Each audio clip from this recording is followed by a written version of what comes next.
Thank first and foremost the Lions Club for having this forum tonight, and I'd like to thank Gary for his 26 years of service. And I guess I'll start there as a jumping off point. Change. Change is in the air. We hear it from the top of the ticket all the way down, that things have been going in a certain direction for a long time, and if you want change to occur where you live, you have to change your elected officials. And I'll tell you why I'd like you to consider voting for me. I stand by women and women's rights, things like equal pay, things like child care benefits. I support Planned Parenthood. I have 2 daughters. One is only 14 years old. And if she needed services that are offered by Planned Parenthood, I would like to think that that would be available to her whether or not her mother or I approved. And I don't even have to tell you why. I just have to tell you that I care. The other issue that comes up with women's rights is Medicaid expansion. And I favor that as well, going forward. And I bring up those 4 points about women because Gary's on the other side of all of those issues. I'm also a supporter of, as I said, equal pay for equal work, but also fair pay for work. And that starts with our labor unions. Labor unions have been decimated in the state over the last several years. One of the ways to get the economy going is to pay higher wages, so that people have more money to spend, so that it creates more consumer sales. More consumer sales create more productivity creates more jobs. That's why I also support a minimum wage. My opponent thinks we shouldn't have a minimum wage at all, not even a federal minimum wage. We need a minimum livable wage so that if you're 18 years old and you live in Wilton and you can't find a job in Wilton, maybe you can work at Walmart if you can get to Walmart, and Walmart should be able to pay a wage that is sustainable. I support public transportation, whether it's light rail, commuter rail, bus service. Tell me, how many of you out here have taken the bus from Wilton to Nashua or Manchester? If that's my time, I can stop there and maybe get to my other points during the question period, if they come up. Thanks very much. I think I've got a question here. Why haven't we legalized pot, decriminalized it, made money on it, Gary? Well, we did pass some legislation this last term that decriminalized it to a certain extent. Why haven't we legalized it? I serve on the Judiciary Committee in the Senate. We had a long testimony and bills that came in regarding legalizing pot. We also had testimony from those that are treating the addicts out there. Studies that show that pot users are 3 times more likely to become heroin users.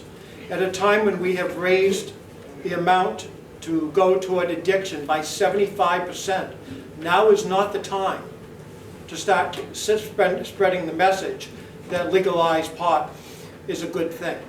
I think that's probably, and let me follow that by saying the Judiciary Committee, made up of Democrats and Republicans, unanimously agreed with that position, that now is not the time to do that. You only need to take a look at what's happening out in Colorado. They're being sued by neighboring states.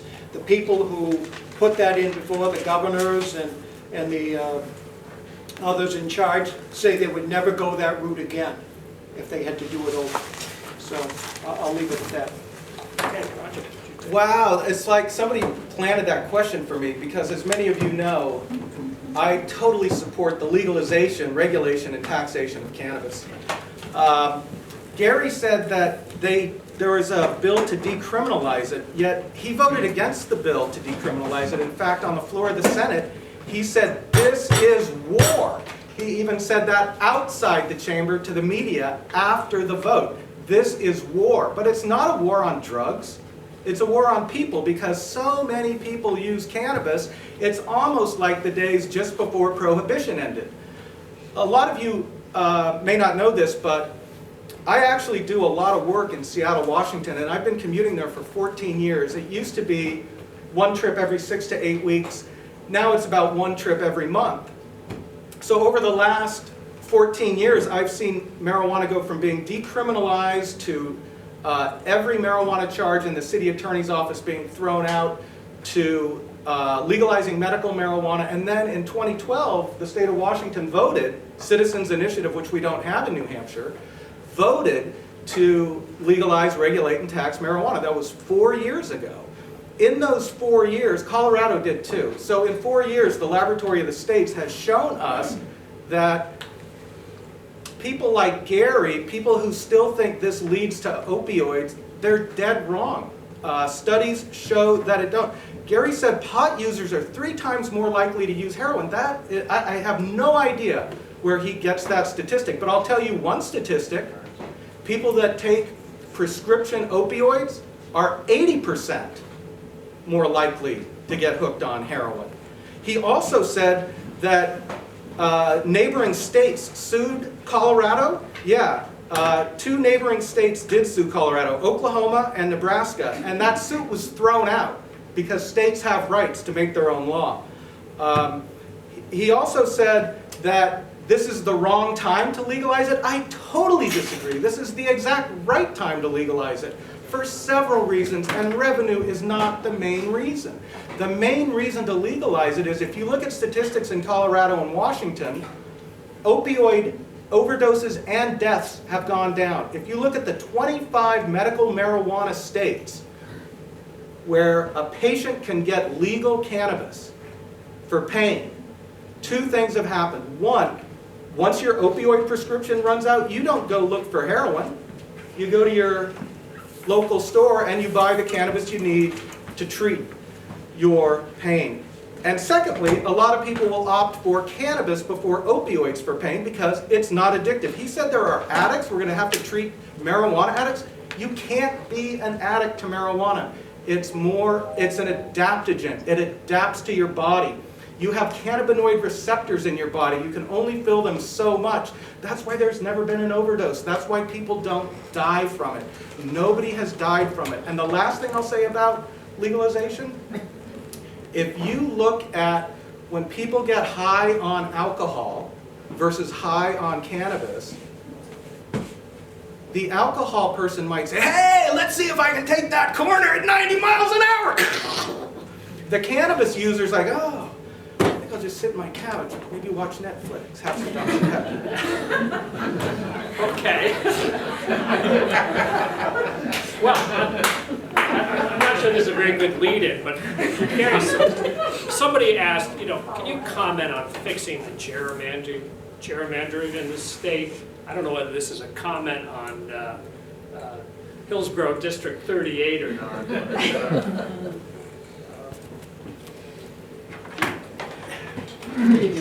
Is the question regarding redistricting? I think so. It doesn't. I don't think it comes up for a while. It'll come up in 2020. Every 10 years, the state must redistrict according to the population. It actually is a very complex process. It's actually one I'm very thankful I never had to be involved with, because it's like squeezing a balloon. I mean, you're taking 400 representatives and trying to find a constituency, which I think right now is somewhere around 3,192-ish constituents. To try to squeeze that balloon so that everything comes out and comes out contiguous is a very complex thing. We weren't able to do that years ago, and the courts got involved, and the thing actually ended up is quite a mess. And that's, we had, in fact, during that time I was representing multiple towns in the district because of that. But then, when we came to this float district, I don't know if there's an easy way, because I'll tell you, you have a federal statute and you have a state statute. That while you're trying to get a constituency of these 3,200 people, you're also trying to fit the federal statute requirement and the state statute requirement of one person, one vote. So I don't know that there's any easy answer to it. There is always a special committee set up to look at that, and they spend a tremendous amount of time trying to get that, and inevitably there's always somebody that's not happy with the process. But I think they do their best. Roger, would you like to? I would, yeah. I just heard in the last couple of days that former Attorney General Eric Holder has started an organization to look at redistricting in all 50 states, and I guess it was leaked to some political magazine that President Obama is going to be part of that effort. I know that currently there are 9 or 10 or 11 states that take redistricting out of the hands of elected officials and allow elected officials to create a commission, and they usually will have equal numbers of Democrats and Republicans and then an odd number of independents or third or fourth or fifth parties. They did it that way in California after the 2010 census for the first time. That's what I would be in support of. I think that we supposing I win, I don't want to be the guy drawing my district, and I don't think any other representative or senator should be tasked with drawing his or her own district.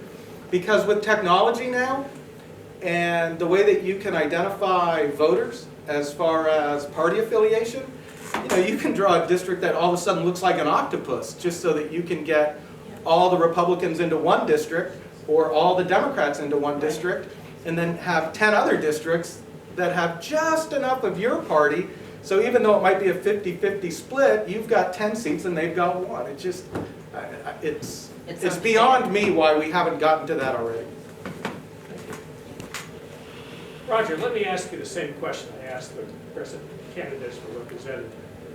What more should the state be doing to deal with the 400 or 500 opioid deaths occurring every year? Thanks for the question. 27 months ago, in July of 2014, the Milford Police Department held an information session on opioid abuse in Milford. And I saw that on the Wadley Library coming events page, and I thought, there's an opioid problem in Milford? I'm going to go to that. 50 chairs were set up in the largest meeting room that the library had. 75 people showed up. The fire chief had to come and move people outside because there were too many people. Sergeant Fifield, Matt Fifield of the Milford Police Department, went through a slideshow and showed how people are becoming addicted to opioids. And like I mentioned earlier, it starts in the medicine chest, usually of your parents. And here's what happens. You get a tooth pulled or you have some dental surgery, your dentist is going to give you a 30-day supply of the highest dosage opioid pills he can. And you might only need them for a day or two, so you've got another 28 days worth. Well, once that's gone, then you go to your friend's house or you go to your relative's house and you keep getting the opioids or you get false prescriptions. This is what I learned that night. When all that runs out, you can get heroin for $5 a shot. Now, I learned about this, like I said, more than 2 years ago. And in early 2015, I brought the issue to the fore in Milford by running for selectman, making that the key issue, is that we as a small community have an opportunity to really deal with this problem with our emergency responders, with our police, and with our healthcare system. After that, you didn't need a politician anymore to tell you about this issue. So I'm sorry I took up so much time on the foreground, but here's the answer. As I said, legal cannabis is a great treatment for opioid addiction. I also want to say that all the statistics I've talked to you about, if you want copies of where I get my information, I'd happily give it to you. My projection based on the cannabis sales in Washington and Colorado would mean we could have between $20 and $30 million of a new revenue stream in this state. To have a treatment center with 400 beds in this state would cost $8 million. It's about $20,000 per bed. We get 20 to 30 million in cannabis revenue. I'm taking the first 8 million to treat opioid addiction. Another thing that I would do is I would look at diverting some of our money in our state prisons and county jails, as Kermit said, because we should transition portions of the jails and prisons into recovery centers and then into treatment centers. How to pay for it? Like I said, I'd use the cannabis revenue. And so that leaves a lot of additional cannabis revenue. Two more things on that. I would use it for... The question is really, what should the state be doing that it's Exactly that, exactly that. It should find a way to create treatment centers and, as Kermit said, use some of the money for county jails and prisons and use it as treatment centers for the people that are already in there. Thank you. The opioid crisis is one of the things that we really had to deal with this year. It needs to be attacked from two fronts. One of them we did this year when the legislature increased the funding to address the opioid epidemic by 75%. It was unfortunate that the governor delayed that implementation by 3 months because she vetoed the budget and then ended up passing it after that. But I think the thing that we have not done, and this is what I would really want to focus on in the next term, is to look at why do the people who get addicted, why do they take that path in life? I think we know that based on what Mr. Tilton has said, and studies have shown that the overprescribing has taken place. We are starting to address that. But we need to start getting into looking at the mental health aspect of it.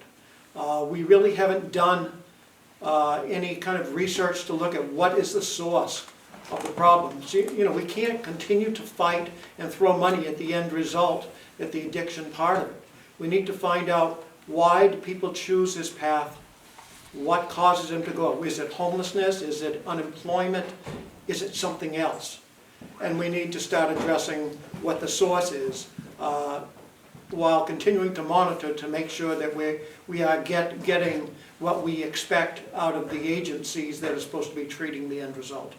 Thank you. Okay. Thank you. And I think the last question, and I'll start with you, Gary, is what more does the state legislature need to do to gin up the New Hampshire economy? What's going to be the next thing that drives us forward? Well, I think the next thing to drive us forward is the thing that's been going on all along. We need to start putting in place pro-economic growth policies that allow businesses to stay here, to survive, to attract businesses. I mean, I heard earlier people talk about commuter rail. The same people who supported commuter rail are voting against lowering the business profits tax and the business enterprise tax. It does no good to bring 500 people from Boston, dump them off in the center of Manchester with no way to get to the Fidelities in Merrimack or the East Business Park in Manchester. I supported an overall public-private partnership bill to start looking at how the government can work with the private sector to make these things happen. But the whole key to this is we need to have those policies in place where people want to come to business, and someone mentioned I think it was Mr. Kofalt in his letter, mentioned the New Hampshire advantage, which has been slipping away. Part of that was the ability of businesses to come here, to not have to worry about an income tax, to be able to do business with their meager profits starting out and grow. We've seen a lot of success stories in New Hampshire, but as long as we continue to fight the businesses and fight what they need to succeed by putting in place regulation after regulation after regulation, then they will go to Texas. They will go to the Carolinas. They will go to Nevada. because it becomes too expensive to work here. So what we need to do is work together, Democrats and Republicans, to put in place those policies that are going to make New Hampshire business friendly.